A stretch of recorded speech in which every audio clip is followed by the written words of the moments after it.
Welcome to this edition of Rural Ed Leaders Podcast. I'm one of your hosts, Dr. Michelle Rinehart, proud superintendent of Alpine ISD, and I'm joined today by my co-host, Dr. Bradley Carpenter from Sul Ross State University. How are you, Bradley? I am fantastic. We are hanging on to the wind. We have a little wind issue here in West Texas, but we are healthy and safe and in a good space here at Sul Ross. Yes, sir. And that's spring in West Texas, right? That's our beautiful spring weather.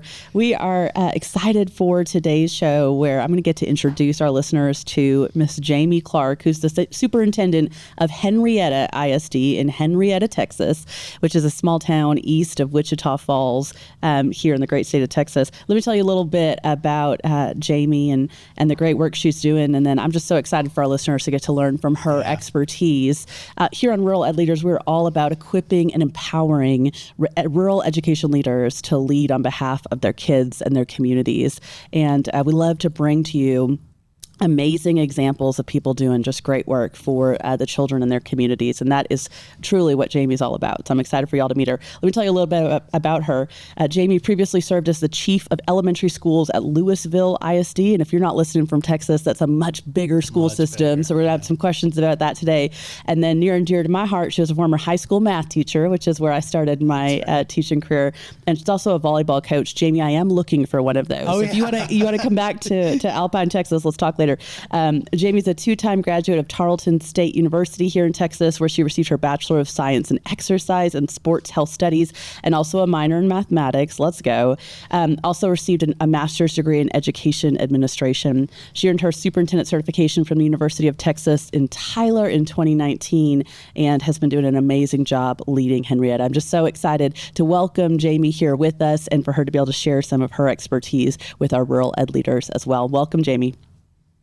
Awesome. Thank you so much. I'm just honored to be here. I'm honored that you even asked me. So thank you so much, Michelle. I'm excited. Well, when Bradley and I talk about, who are great leaders doing great things in rural communities, you came top of mind in terms of the great work that you're leading in Henrietta. So let's start there, and let's start a little bit with, your background that brought you to Henrietta as well.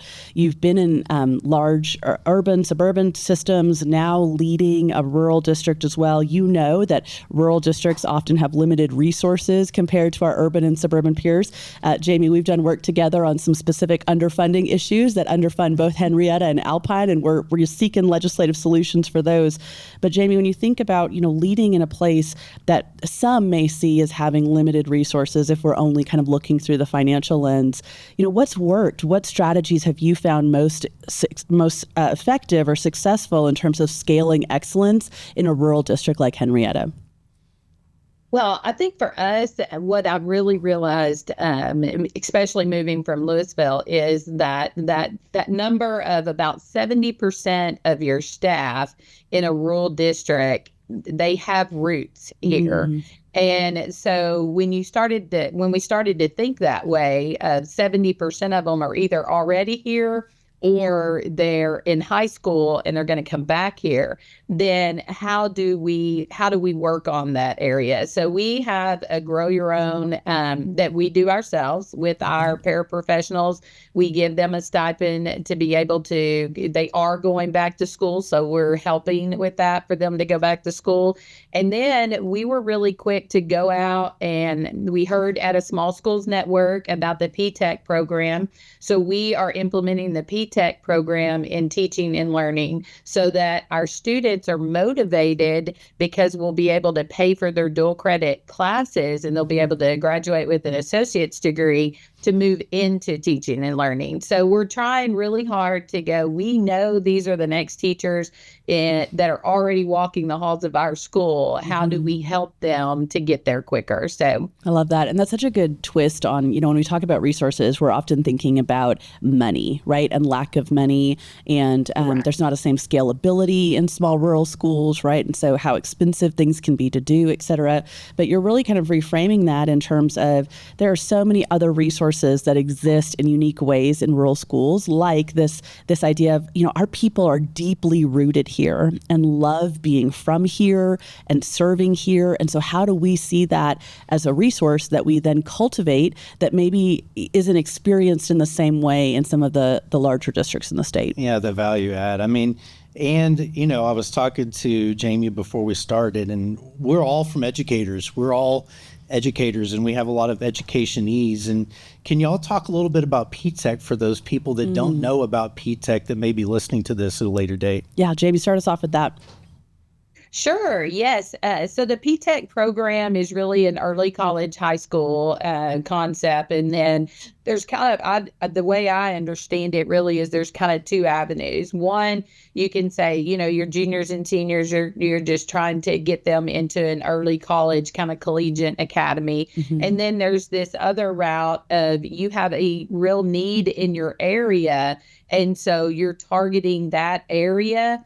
And that's the pathway you're going. And so we, for the first time ever in Henrietta, will be offering dual credit classes to freshmen. Mm-hmm. And so they have to apply. There's a little interview process, and they enter into a cohort so that we really can give some intentional, really deep-rooted support to those kids while they're in these dual credit courses. But they'll start, like I said, as a freshman.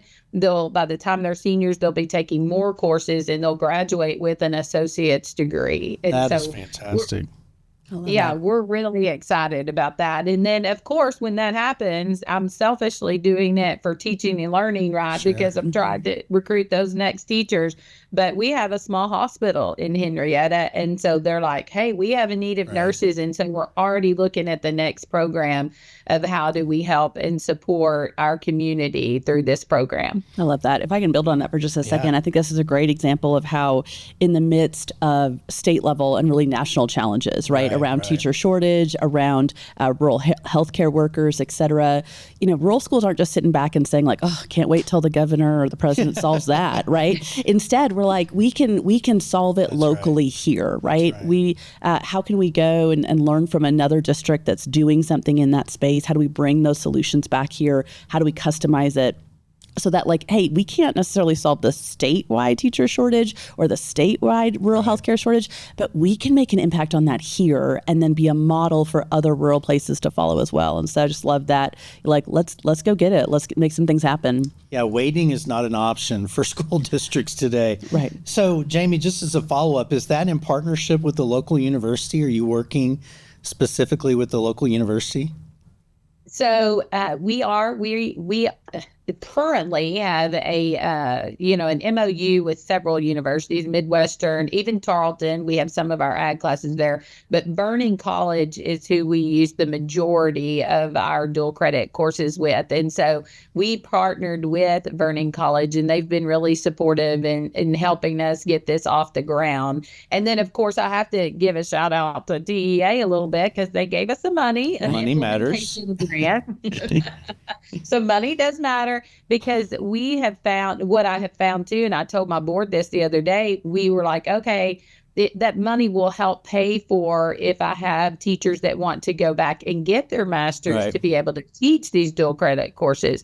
Well, I have a meeting to discuss that, and like 20 people show up. Wow. And I was like, what? Right. That's great. It's like crazy. And I told my board, I'm like, even if we can't do all of these people, how do we help this passion for continuing their leadership and their learning? Like, this is impactful. How do we help support them through this? So we're looking for even additional funds or ways to do that, because we're so excited that so many people are ready and want to do that here. That's exciting. Michelle mentioned when we started, Lewisville, much different scope and size than Henrietta. Talk to us about some of the things you learned in Lewisville. I used to teach in Louisville. What did you learn in Lewisville that you've been able to apply in a rural setting? It's endless. I'm just going to say that. Yeah. First of all, Lewisville ISD, it's such an amazing district. Like, they truly have a love for kids. Dr. Rapp, that's superintendent there, and Dr. Rogers, that was the superintendent when I first came to Lewisville, both just have a deep passion and love for kids. And so that's just rooted through everything. So kids first, I love, because I just, that's one of the things that I remind myself of all the time. But just being able to see how they did, these procedures, even like staffing, how you go into staffing meetings, that curriculum and instructional knowledge that I was able to just, soak in from them, because they have all these instructional coaches and learning labs and different things they were doing that, you can bring a piece of that and go, ours might look a little bit different, right? Because we're small and we're rural, but we can still do those things also. And so that has, it's been a huge impact on me, and just being able to have so many tools, I feel like,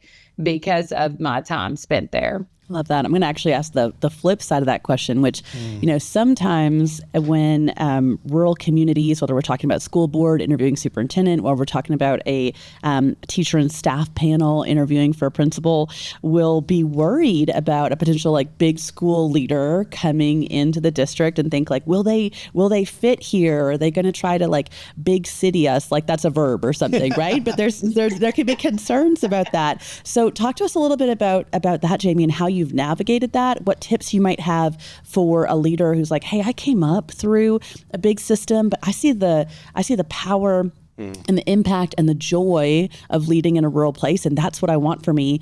Or for leaders within a current district who would be receiving a leader from a bigger place, right? Like, what have you learned about making that transition as successful as you've done in Henrietta? Well, first of all, I can tell you that people in a rural district, they do not care necessarily about your title. Like, it's about trust. Right. It really is about, do I trust you? Do I know, what it is that your vision and your plan is? And so, I grew up in a rural school. And so it just is that they don't necessarily care all the time what your title is. Right. Where it's a little bit different in a bigger district, because a title is a big deal.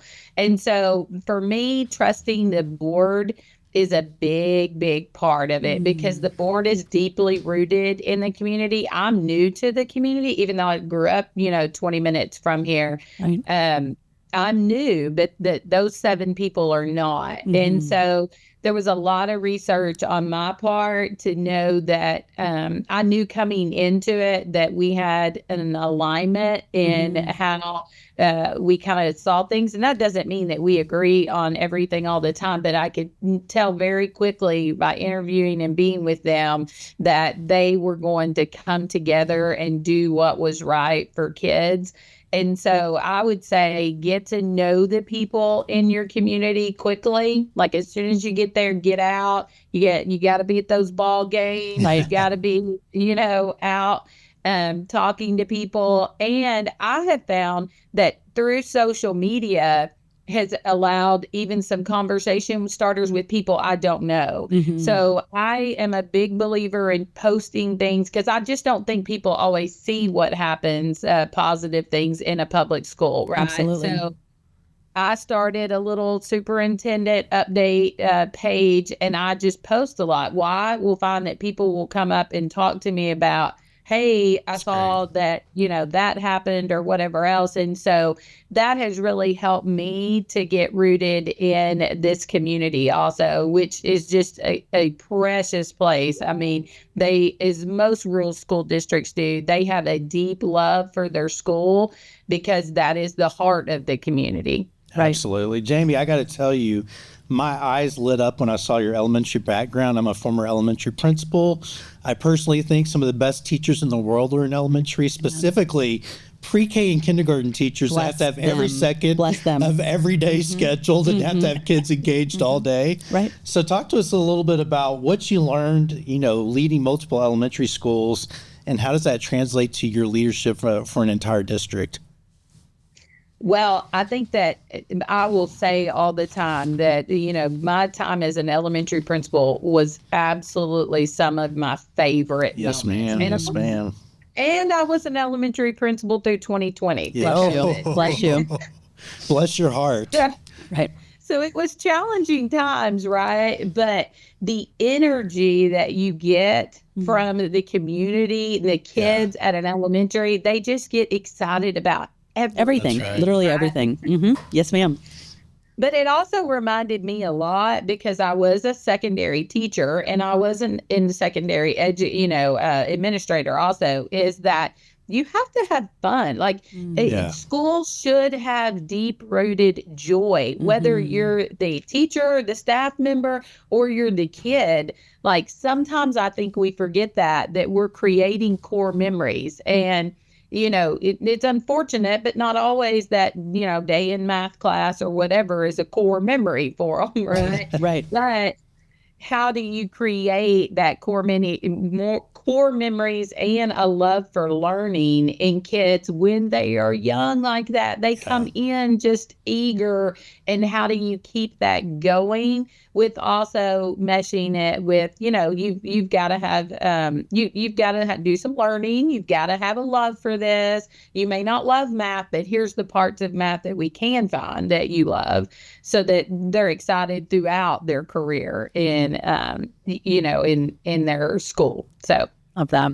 I love that. I'm thinking back to something you shared just a minute ago about how you were really making your leadership and your service in your community transparent to folks, right? Like we do a million things in a day. Every position within a rural district does that, right? But by deliberately sharing those moments of joy and excellence and just service, right? Little things too, you are fostering that approachability within your community. You're talking about how people would come to be like, oh, I saw such and such, right? That's so cool. Or can't believe you got up at 4 a.m. for that send-off the other day or whatever, right? But also fostering credibility where they're seeing like, oh my gosh, look at all these things, right? That are, and it's so interesting because you were already doing that work, but by deliberately sharing it with your community, you're building that trust, as Bradley's saying, and really bringing your community in to see all the good that sometimes feels like it happens behind the closed doors of a school system, right? So, and Jaime, my hashtag for today is already deep-rooted joy. I love that. I love that. Hashtag deep-rooted joy. I love that. So this leads into my next question, which this is something that, Jaime, I think you do exceptionally well. And I've shared with you before that I'm like learning from you on this and want to improve this in my leadership as well. So you know that in rural schools, it can be particularly difficult to pull yourself out of the 10,000 things you have to manage in a day, right? And to not just have your role be like, I'm going to catch up on email, never will happen. But like that management side never ends, right? And you could fill your day and your weeks and then your years with management. But it's so important in leadership roles, whether it's campus leadership, district leadership, that we also truly provide leadership for the district and not just manage things. And again, this is something you do incredibly well, is to have this focus on leading while you're doing all of these other things as well. Like spill the beans, tell us the secret. How do you do that? What does that look like in practice where you're able to really kind of propagate this vision of this is how we're going to do school, and this is what we're going to be about in Henrietta, and really provide that leadership to your kids, to your community, to your schools? Well, first of all, thank you, because there are so many things that I'm trying to learn from you. So the fact that you've said anything that you're looking at me, I'm like, oh wow, I'm just honored by that. So I think that for me, looking at leading in the district is the big picture part of it. And the big picture part of it, I feel like I learned a lot in my time in larger districts kind of about that. But then just the drive of listening to, different people. John Maxwell is a big one for me. Like I love John Maxwell's leadership, his change leadership theory, all those different things. But I do think too, you have to schedule time for it. And I spend a lot of time talking to my principals about how do you schedule time to work on what you say is your vision and your goal, because we do spend 80% of our time doing management. And so I need that 20%. And if I look, and we did this practice even as a principal in our principal meeting, like look at your calendar. Where's the 20% of leading that change that you want? And so I try to be intentional with my calendar. And if it's not on my calendar, I will also schedule it on my calendar. I do think that your board has got to be supportive of that also. Like we have to talk to them about what that vision looks like. Right. So when they know that I'm going somewhere to help foster that vision, they're not like, well, she's just taking off again. Where's Right. she going? Right. They understand the why, behind it. And so I think for me that has been big. I am involved, and I think you may be too, in that TSL process, Yes, ma'am. which is strategic leadership, and you're looking at your 5-year plan and where you're going. Mm-hmm. And that can be, for some people, I think in leadership, that gets really, really messy because you're trying to figure out who you are and where you're going. And so I think some people, when it gets messy, are like, and I'm like, it's okay that we're messy. It's okay that this may feel a little tough to work through. Right. But that's the end goal. Is now we know we're all very clear on what we're doing. And so I just have, honestly, that's it for me. Besides, I have a deep love for the kids, but I love that part of leading and just strategically and coming up with a plan and knowing that we're all moving forward on that. I love that. And super practical there too, around like, leadership isn't something that you just wait for all the management stuff to catch up and then you'll use, like once I get caught up on all the things, then I can really focus on that. It's like in the midst, every day, every week, that we're planning in a subset of time to make sure that what we're doing in our leadership really aligns with what we say matters, right? And so super, practical. Yeah, I think that's a recurring theme, right? Your calendar mirrors your values. Mm-hmm. What's on your calendar is what you value as a leader. And so thank you for sharing that this morning, Jamie. I think that's a really important lesson for all of us to continue to hear. Well, we've heard great things. I mean, Michelle's told me great things about you. I told you we have some common connections with people you're involved with at the state. I know you're doing great things in Henrietta. What's something, maybe an innovative instructional strategy that you've implemented or plan to implement there in Henrietta? Well, I would say that, some of the things that we just talked about, the CTE, kind of P-TECH, different programs, CTE practicums for me I just have a deep interest and excitement for that right now. And Michelle's heard me talk about it at different conferences and stuff too, because I think that a kid that's not involved maybe in athletics or they're not connected through some other, ag, FFA or something like that, like what is it that they can connect and tie into that they're deep rooted with? And so for me, these CTE practicums I think the state's doing a great job with that. Like maybe they want to go into law enforcement or maybe they want to learn more about entrepreneurship or, whatever it may be. And so that's a big one for me. But then I start thinking about it shifting down. So if that's it for the high school, then what are we doing in the junior high to build that? And then even down here in the elementary. We're looking at some summer STEM, like how do we get these kids doing some career, even exploration down there so that we're building the skills that we want to see in this. And then through that TSL process too, kind of a portrait of a graduate too, like, let's define what we think that needs to look like. Right. I love that. And we both are part of the small school network here in Texas. And I think one of the value adds of that network, and there's a lot, but one is just the opportunity to see other best practices in action. And so I was talking recently with our elementary assistant principal. We're talking about some schedule changes for next year and what would it look like to go from kind of this staffing structure to this staffing structure. And she said, I'm not against it.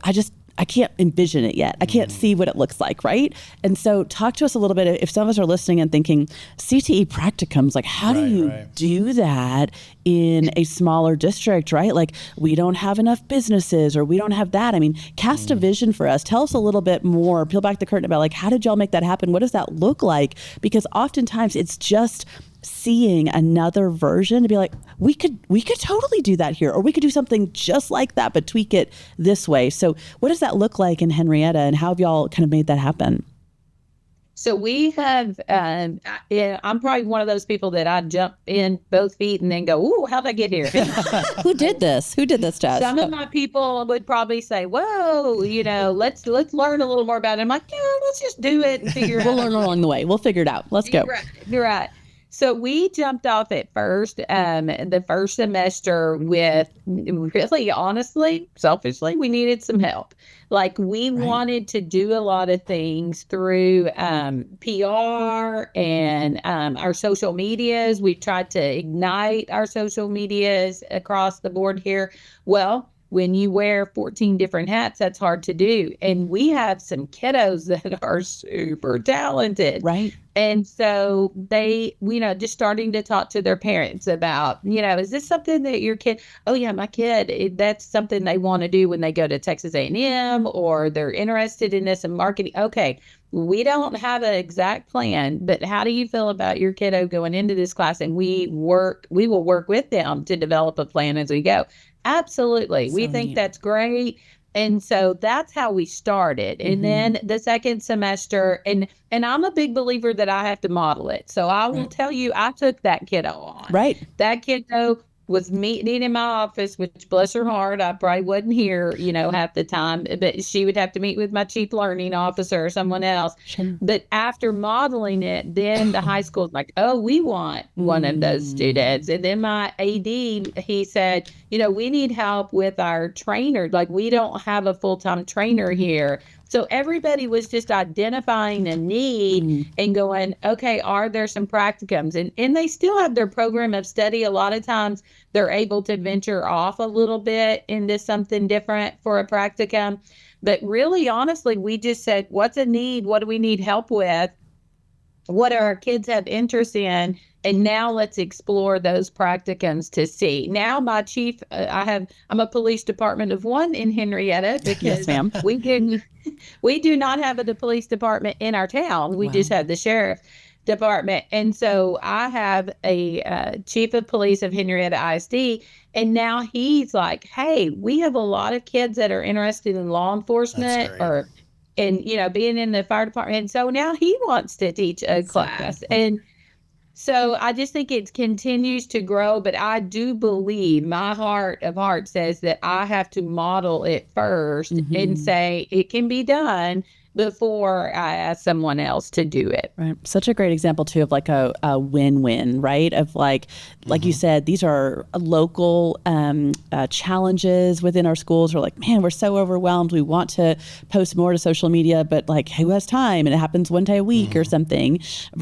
And at the same time, creating those internship and learning opportunities for our kids to give back, to serve, and to build more skills in things that they're interested in. It's such a great way to think flexibly about that. And you describing that helped me see, okay, this isn't like, well, first we started by writing a big manual about CTE practicums. And then we found 5 local businesses that happen to exist in our community, right? It can start so much smaller and still be so impactful. And so thanks for casting that vision and showing us what that could look like. Yeah, Jamie, one of the things I always tell my students is you'll never realize your potential as a leader if you do not find a way to engage in meaningful ways your parents and your communities. And so talk to us about some of the things that you've done in Henrietta to really engage parents and communities in your broader vision, or the school board's broader vision, in the Henrietta vision. Yes. So that one is, I think it gets trickier as we get, just older and we move forward, because people are busy and just trying to figure that out. So we've started several committees. One is a Golden Bearcat Club, because I have a lot of community members here that want to be engaged, but their kids are grown. Like they do not have school age children anymore. And so we started that group. And as a matter of fact, before spring break, we had our meeting at the junior high. The junior high brought kids in for them to just talk to and hear from. And now they're helping me on some projects, like with our new high school. How do we embed history into our new high school? So I just feel like that committee has helped us so much in getting things started. We have a community collaboration committee. So we're in a small rural community. There's lots of people that want to help. So like for instance, Christmas and doing Christmas gifts and stuff like that. Well, what we found was it was a little bit of, we weren't sure who was doing what. So we just started a committee here ourselves. And so our pastors, our, our food bank, everybody comes to the meeting, and then we can make very clear plans. And we've started a back to school bash here. We put they were already doing some school supplies for them, but now we offer some haircuts and some additional things with it. And so we have found that, through those committees, our facility committee of being able to determine what we wanted to do with new school, those committees have really helped to get people connected. And so in a smaller group, I think they feel a little bit more, just willing to share and willing to talk through how to help and support. I got to tell you, I am so excited that the Golden Bearcat Club, I published an article with a few of my former students at the University of Louisville on grandparent involvement. And one of the things that we found, there are a lot of grandparents that no longer have kids in schools that want to be a part of the school district, and we forget about those people and all the resources and value they bring. And so bringing those people back into the school district, that is a fantastic idea that I hope we can share with all of our listeners. I love that. Yeah, and I'm over here taking notes, Jamie. I'm supposed to be taking notes on what question I'm supposed to ask you next. We're doing and I'm I'm just going to have to re-listen to the episode and take my notes on learning from Jamie, right? Because I'm supposed to be doing a job here right now on this podcast. So I love that. So Jamie, one of the things we try to really amplify through this podcast and the work we do with rural ed leaders is that rural leadership matters. Hard stop, right? It's important in and of itself. It is, sometimes it's kind of construed as either a stepping stone to service in a bigger district, or as, we talked last show about rural invisibility, right? That oftentimes rural leadership just really isn't part of the conversation at all in general. And so we really try to amplify the great work that's happening in rural education for rural communities in and of itself, right? As a means, as an end all of its own. So talk to us a little bit about what drew you to rural education leadership, or back to rural communities like you shared growing up there, and what keeps you motivated to serve in a rural district? So the biggest thing for me is the values that are in a rural district. And so I have 4 kids, and 2 of which are in college, and then 2 of which that are still in school, in public school. So one's a junior in high school and one is a 6th grader. And so I wanted my kids to be raised in a community like I was raised in, where when Chaden, my 3rd child, walks across the stage, I want people to actually know who he is. Yes. And I want to feel the love, the support, the prayers as he goes into his next phase of life. And so for me, that has been the real reason that we moved to a rural community. We wanted that. My husband grew up in a rural community too, so we wanted that. And I also think that in a rural community, this too, Michelle, if you want to make a change in Lewisville, it takes years. Right. Lots of committees, right. Lots of steps and bureaucracy. Sure. Right. Where I can just walk across the street and talk about, hey, this, whatever it is that we're wanting, like the practicum classes, hey, send her over to me, right? I'll work with her. But the thing that I will tell you that I didn't quite realize that has been what will keep me and what I absolutely love in rural communities is the kids. I actually know kids by name. Yes. I did not know kids by name in Lewisville. I did when I was a principal in Lewisville, but being the chief learning officer, I just didn't. And so selfishly, I do some things we started the Bearcat Ambassadors. I just took them to Galveston right before spring break to do the government's camp.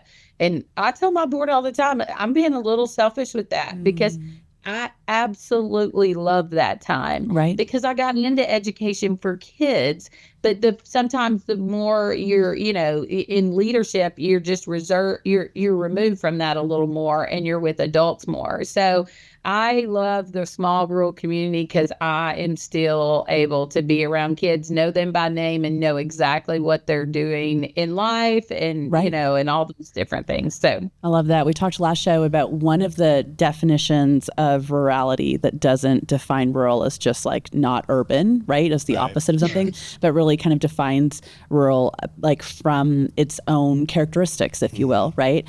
Is that a rural place is somewhere where you know and are known, where you know and are known by everyone in that community, right? And so kind of to that point when your son walks across the stage, or when our kids walk across the stage, they're known by almost everyone in that room, right? And so we talk about that knowing and being known can be good and bad in a small town, but it also really creates this deep sense of belonging and common purpose, right, in a place that then results in 70% of your staff being like, this is where I want to raise my family. This is what I want. I mean, excuse me. Having 3 daughters, and 2 of which are now in college, Jamie, and my youngest daughter is a sophomore at Alpine. This is her first year in a rural community. And I mean, the love and support I feel from the entire community, and it's not just about her playing sports. It could be about academics, her seeing their teachers in the grocery store or the hair salon. It's just, I wish that all of my kids could have experienced that. They had great educations in large 6A school districts in Texas, but it's a different type of love and community and support, and it's been a real blessing. So thank you, Michelle, for what you've created here in Alpine. Love that. Talk to us about some of your mentors or leaders that have influenced your leadership journey. Who are the people that you're like, this person really showed me who I want to be like? Well, there's a long list there, but I will start with my mom. Obviously, my mom was not an educator. As a matter of fact, no one in my family was an educator. My older sister did it for a short amount of time, and then she got married. And so, but my mom has always been that person that just knows hard work, and she goes out, and when she has a goal, she just works hard to get it accomplished. And somebody may say, hey, I don't think you can do that. And that just more drive, right, to do it. And so it always starts with her. But then I go back to my time in Odessa, Permian, where I was an instructional coach and actually had, went to school to get my master's, but never thought about going into leadership at all. And Roy Garcia was my principal at Odessa Permian, and he came to me and said, Jamie, I need you to be an assistant principal, kind of the dean of academics for Permian. And I was like, Roy, like, I'm not going to the dark side. The dark side, yes. Be a suit. Yeah, like I'm in this instructional role. Like, I help teachers, but, the other side, no. And he's like, no, we need you. We need you to do this and to help lead instruction. And so he prompted me to go back and to get my principal certification. And then moving on, because again, I'm married to a coach, right? We went to Ector County.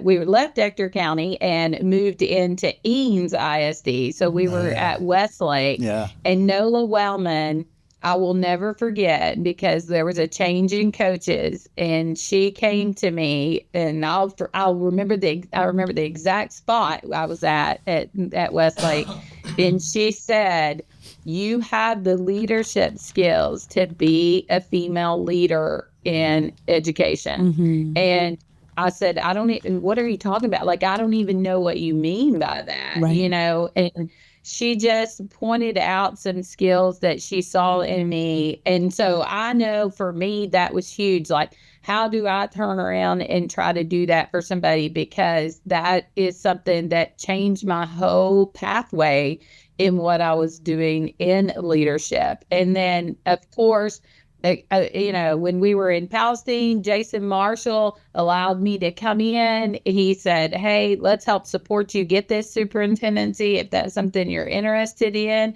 And just, again, like how awesome that there were so many educators along the way.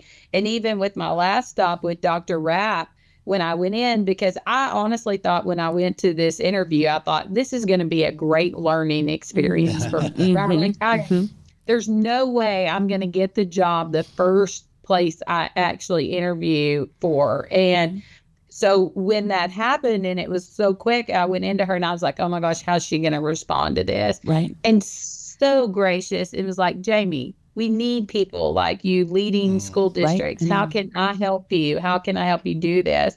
And so just so many people along the way that have helped shape my pathway in leadership. And I'm forever grateful for each one of them. That's so powerful. And I think, too, some of the pieces that I'm pulling out of that, trends we've heard from other women superintendents in Texas is, being exceptional teachers, loving kids, loving teaching and learning, and then feeling like that's the real work of education. In so many ways it is, like, hear me, in so many ways it is, but in so many ways that also keeps women leaders out of the next level of leadership, right? That we see like, well, we don't really know what administrators do. I think they just deal with angry people all the time. But like, it's not, it's not the real work of what's happening in the classroom. And both can be true, and you can be really successful in the classroom and then still advance into leadership to help spread that vision of excellence and joy and high quality teaching and learning across an entire school, across an entire system, and not just kind of in one classroom. And so powerful to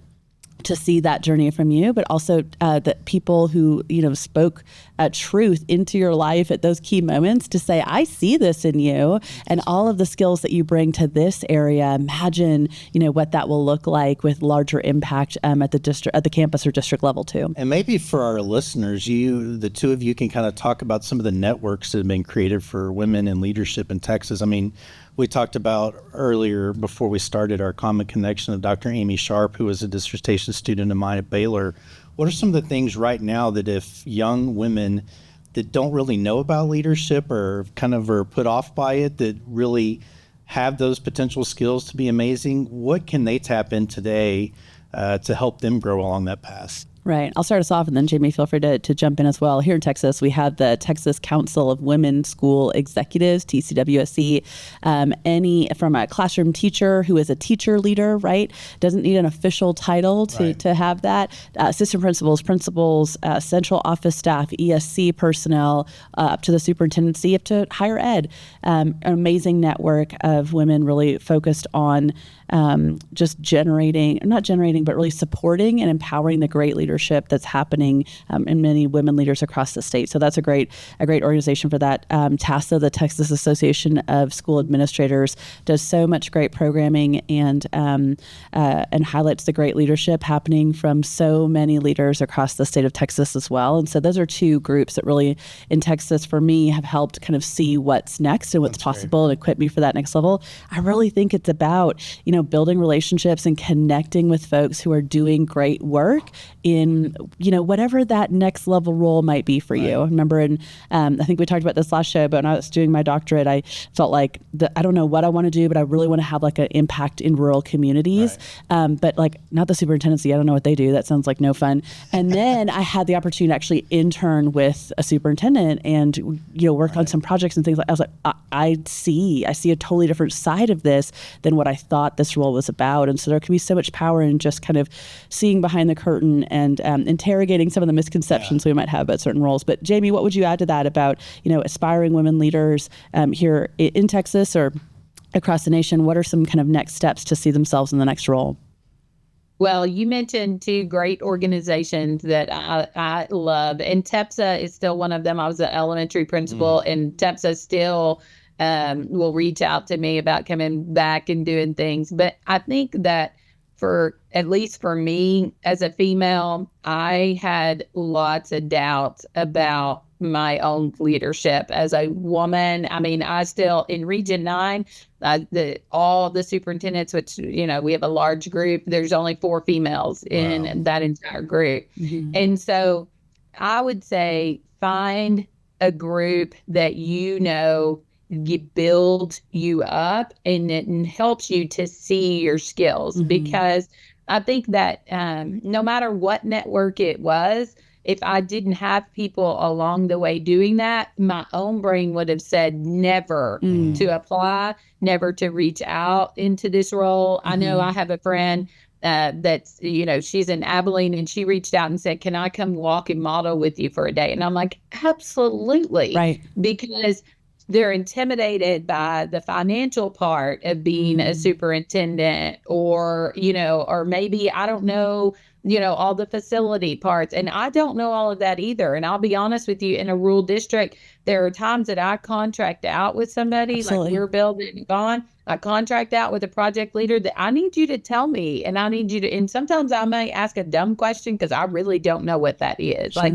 I don't know what you're putting in the ceiling up there, right? Because I got into education for kids. Right. Talk curriculum with me, but Right. I don't always know the other parts. But being able to say, it's okay, I don't know that part, and so I'm going to find somebody that can help and support that. I do think that when I moved into this superintendent role, immediately I was added to some group meetings with female superintendents that, thank goodness, there's a lot of things that are shared in there that help me find out different things that I didn't know. And so I think just having that network of people, that you've got to get out of your office, you've got to get out of your community, and you have to be willing to network. I was down at a TSL event, and one of the superintendents said, and it was a male, but he still said, this is the loneliest job I've ever had. Wow. And it is at times one of the loneliest jobs, because my husband works in the district. So there's times I can't even talk to my husband. Right. Sure. Yeah. I think one of the things go ahead, JB. I was going to say, one of the things that I really picked up from you that stuck out, and I think is good for our leaders that are going to be listening to this, is that intentionality of reaching back when you see a spark and a light in someone. Is, like you said, what are your values? How do you schedule that? What are your mentorly values? When you see that light in someone else, take that opportunity to reach down and say, I see the potential. I see the light, and let me encourage you. And it sounds like you've had a lot of that in your life, and you're still doing that for others. So thank you for modeling that for us and for our listeners. Yeah. One other thing I'll add to this, this topic is near and dear to my heart, which is about equipping and empowering women to lead at all levels in education. And some of my research on this was showing like the ways that we've been socialized in terms of when we think we're ready. And so there's a study out of Hewlett-Packard where they looked at, what does it take for someone to apply to a particular position? So they have like, here's what we're looking for in the person, here's the requirements or whatnot. And they found that male candidates would apply when they meet 60% of the criteria in the application, right? So you're going through like, I know how to do that, I know how to do that. I don't know how to do that yet, but I can figure that out, or I'll, call someone or contract it out or whatever. Don't know how to do that, know how to do that. 60%, they'll throw their name in the hat, right? And so, but then what they found for their female candidates, you want to take a guess about what percent of the criteria they had to meet in order to apply? 90+%. 100%. And so like, where does this come from? This actually comes from how we socialize our children, right? We socialize our young boys to take risks, right? And we socialize our little girls to be perfect and to follow the rules.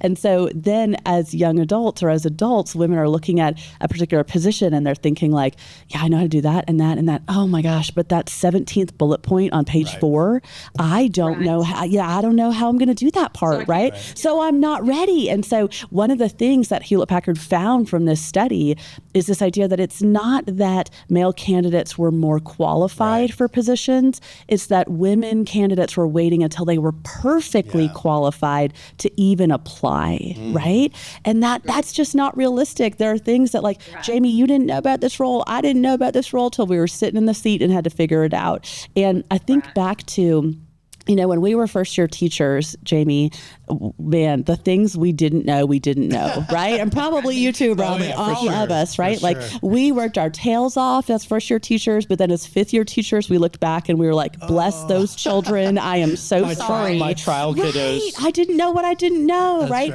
And then 5 years later, you feel the same way about where you were 5 years before. That's growth, right? And we give ourselves that grace as first year teachers to say like, I don't need to know everything into this, but I can have a servant heart, a learner's disposition, and strong leadership and figure those things out.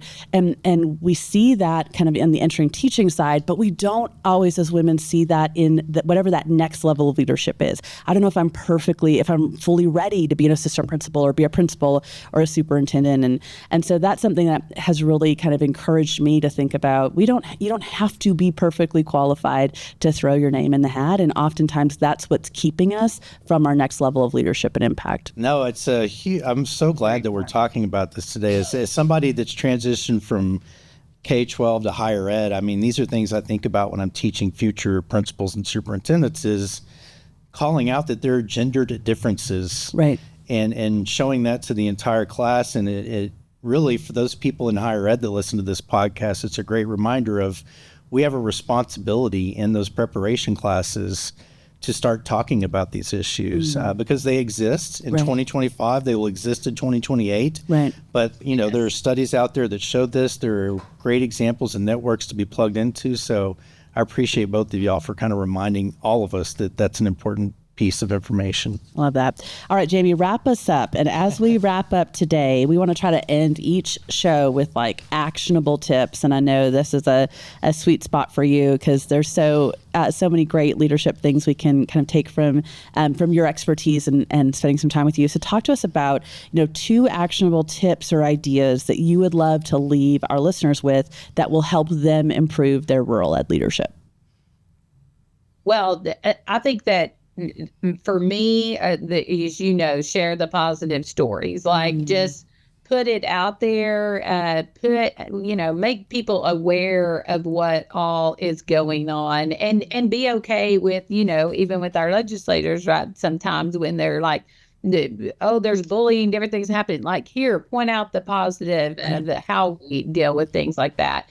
The other thing I would say for leadership that I have to remind myself, and I remind my my principals about all the time, of having that kind of abundance mindset of you've got to be thinking forward, right? You've got to be thinking about how do I help grow people? And so I think of John Maxwell's, his 25-50-25 principle change, when he says, 25% of the people, no matter how great, they can have the most fabulous leader in the world, that they're just not ready to move at that point. And then the 50 that are kind of in the middle, not sure. And then you got the 25 that are just ready to go, right? They're behind you 100% in what that change is. And so taking that 25% and how do I create opportunities for them to move and to work with the 50%? Right. Because unfortunately, sometimes in our role, that 25% that's not on board or is upset is where we spend the majority of our time. Right. We think that the way to move the ship is to move them. And really, you're right. It's not. It's focusing on who are our go-getters, who are our influenceable. I can be part of that team, right? And how do we cast the vision and empower them to help take it forward?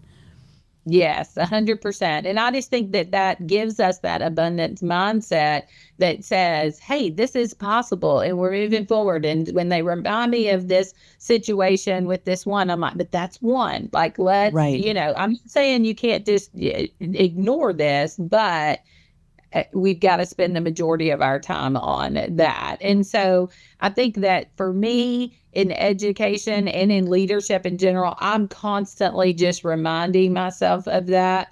And then the change agent theory of, do we have everything in place that makes change happen? And I think I showed you that image while we were at the Small Schools Network, because if they don't have the vision, they don't know where you're going. You have the vision, but they don't know, or they don't have an incentive to change, or they don't have a plan. Like when one of those is missing, then it causes the whole thing to kind of fall apart, or for confusion or things to happen. And so just setting all those components, and I ask my leadership team all the time, do we have all of these before we go out? And so that would be things that I'd say. And then last, and I just think 2 tips.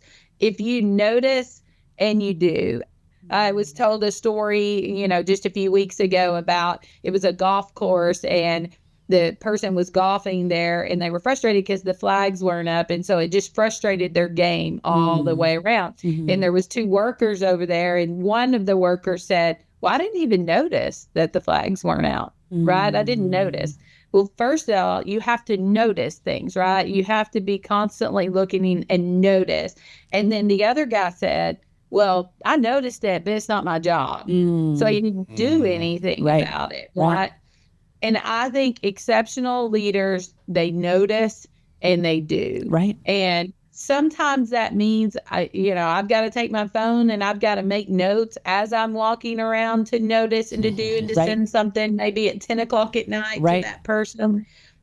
But I think that speaks to all areas of our life. Do I notice and do with my kids? Do I notice and do with my husband? Do I notice and do with my parents? Like, I just think it spoke to me volumes of notice and do. I love that. So powerful and so actionable and convicting as well. This is, again, why, Jaime, I love every opportunity to learn from your expertise and the great work that you're doing. Just wanted to thank you for the great work that you're leading in Henrietta, but also for sharing it with our rural ed leaders to see the great things happening every day in Texas public schools and to learn from that and improve and refine our practice by getting to learn from some of the best. So again, thank you for your leadership for your community's kids and for joining us here today. I think selfishly, Michelle and Jaime, this podcast is going to be, selfishly amazing for us. Right. Because, I mean, I'm like you, it's going to make me a better teacher of future principals and superintendents. It's going to make me a better researcher.